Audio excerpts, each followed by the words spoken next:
Patuloy pa ang pagbabantay ng lokal na pamahalaan ng Nueva Ecija sa mga ilog sa lalawigan sa gitna ng pananalasa ng Bagyong Uwan. Balikan natin ang kasama nating si Maris Umali na nasa bayan ng Laur. Maris?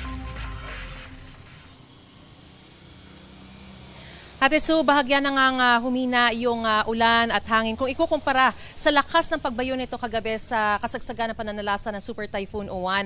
Pero hanggang sa mga sandaling ito ay mababanaag pa rin yung ilan sa mga pinsalang iniwan nito. Gaya halimbawa nitong poste ng kuryente dito sa aking lilikuran na humilig na nga dahil nga sa lakas ng hangin. At hanggang sa mga sandaling ito ay hindi pa rin ito nakukumpuni. At ayon sa PDRRMO ay malaking bahagi pa rin ng Nueva Ecija ang wala pa rin kuryente sa ngayon. Malakas na ulan at hangin ang bumayo sa ilang bayan dito sa Nueva Ecija sa kasagsagan ng pananalasa ng Super Typhoon Uwan kagabi. Kahit hindi rito naglandfall ang bagyo. Ang resulta, nagtumbahan ang mga puno gaya sa San Ricardo, Talavera, Homestead, Talavera at Manaknak, Palayan. Kaya ang maraming kalsada papunta sa norte hindi agad madaanan. Agad namang idineploy ang mga tauhan ng PDRRMC Task Force para magsagawa ng clearing operations sa iba't ibang bayan. Ilang oras bago ang pananalasa ng bagyo, inabutan pa naming nagpupukpok ng kahoy sa bintana si Tatay Arnel pagkatapos kumpunihin ang bubong. Pinatitibay daw niya ang kanilang bahay bilang paghahanda sa pananalasa ng Super Typhoon Uwan. Lalo't isang barangay isla sa Cabanatuan City sa pinakamabilis bahain pag may nananalasang bagyo.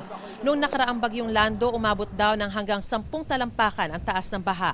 Pero kung pinili ni Tatay Arnel na manatili na lang sa bahay, ang ilan mas minabuting lumikas na sa mas mataas na lugar. Gaya ni Danica na binitbit na ang anak at si Noriel naman na sinama pati ang alagang aso. Nagsagawa naman ng operations briefing ang lokal na pamahalaan at dinaluhan ng iba't ibang ahensya kabilang ang Provincial Disaster Risk Reduction and Management Council, Social Welfare, Engineering Office, Public Works, Pag-asa, Bureau of Fire, PNP at AFP.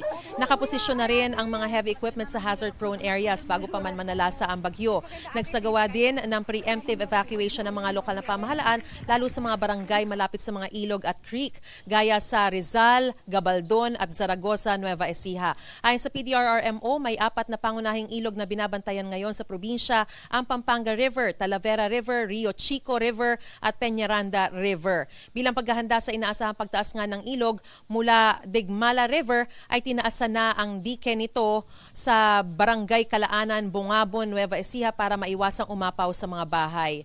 At sa mga sandaling ito ay nagsisimula ng araw umapaw yung tubig doon sa may Pampanga River. At isu sa mga sandaling ito, ang impormasyon binigay sa atin ng PDRRMO ay umabot na sa mahigit 3,000 yung mga pamilya na inilikas o mahigit 12,000 yan na individual. Sila ngayon ay nananatili sa 193 na evacuation centers sa buong Nueva Ecija at nasa 193 rin yung mga apektadong barangay. Yan muna ang latest na sitwasyon mula pa rin dito sa Laur, Nueva Ecija. Balik sa inyo dyan sa studio, Ate Sue. Maraming salamat, Maris Umali. Gusto mo bang mauna sa mga balita? Mag-subscribe na sa GMA Integrated News sa YouTube at tumutok sa unang balita.